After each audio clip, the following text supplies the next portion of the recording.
Živijo vsem, spet smo na točki nič. No, nismo čist na točki nič, ampak definitivno smo kar nekaj korakov nazaj, kakor smo bili včeraj. Kaj se dogaja? Tako kot sem že povedala, bo potrebno glasovanje na odboru FEM še enkrat ponoviti. Še enkrat bo treba iti na glasovanje in še enkrat bo treba glasovati o kampanji My Voice, My Choice. To se dogaja zaradi najrazličnejših razlogov.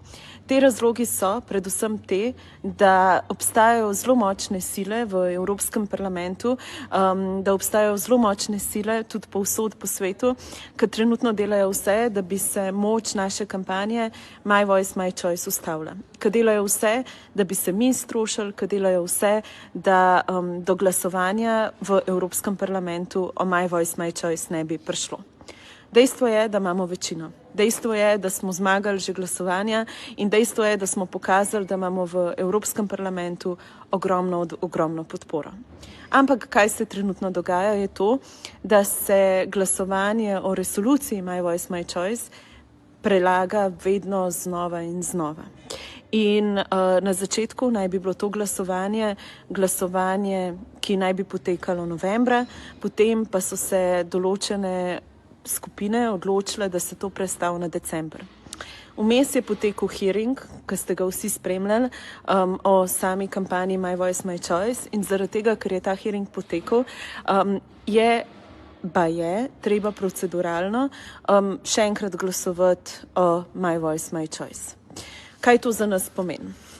To pomeni, da bo glasovanje potekalo v ponedeljek ob 6:30 zvečer. To glasovanje bo potekalo v Evropskem parlamentu.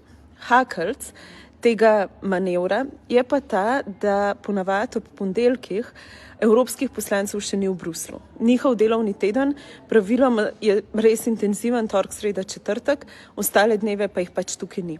In zaradi tega, ker jih ni nujno, da imamo mi dovolj sploh ljudi, ki bojo prišli na ta komiti, da bo ta seja veljavna, dva, nimamo pojma, če imamo večino.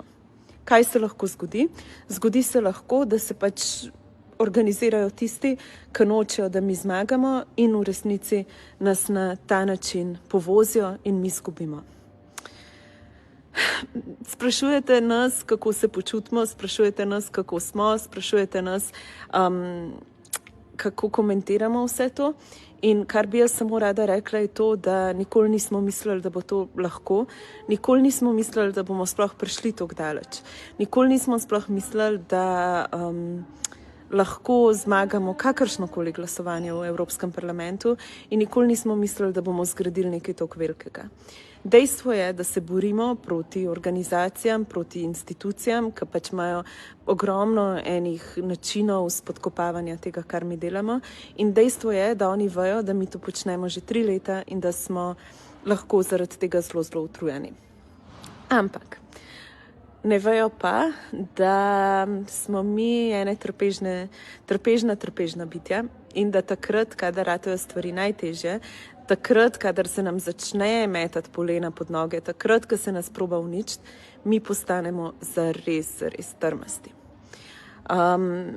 Kaj smo se odločili, je to, da punce so hotele iti domov za nekaj časa, zaradi tega, ker je bila naša osnovna ideja, da se pač zgodi ta hearing in da potem lahko nekaj časa delamo na stvarih v Sloveniji, pripravljamo tudi eno veliko stvar v Sloveniji.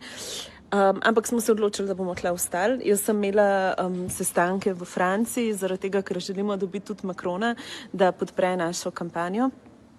In tega ne bomo naredili.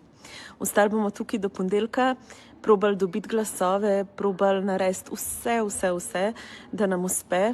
Ne vemo, a nam bo, ne vemo, te glasove imamo. Trenutno so spet stvari kar naenkrat precej črne in zdi se, da lahko zgubimo. Ampak ne bomo nehali. Imamo še nekaj dni, imamo še nekaj ur in predvsem imamo voljo, energijo in željo, da se te stvari spremenijo. Tako da ostanite z nami, držite z nami, podperite nas, mi vas res rabimo. V primeru, da zmagamo glasovanje v ponedeljek, se bo zgodilo glasovanje o My Voice, My Choice v 18. decembra v Strasbourgu. V primeru, da zgubimo, je zgodba zaključena. Tako da gremo naprej. In takrat ena od mojih prijateljic mi je enkrat rekla, najbolj pogumni izgledamo takrat, ko nas je najbolj strah. Tako da mi bomo zdaj pogumne in gremo naprej in hvala vsem, da ste tukaj z nami.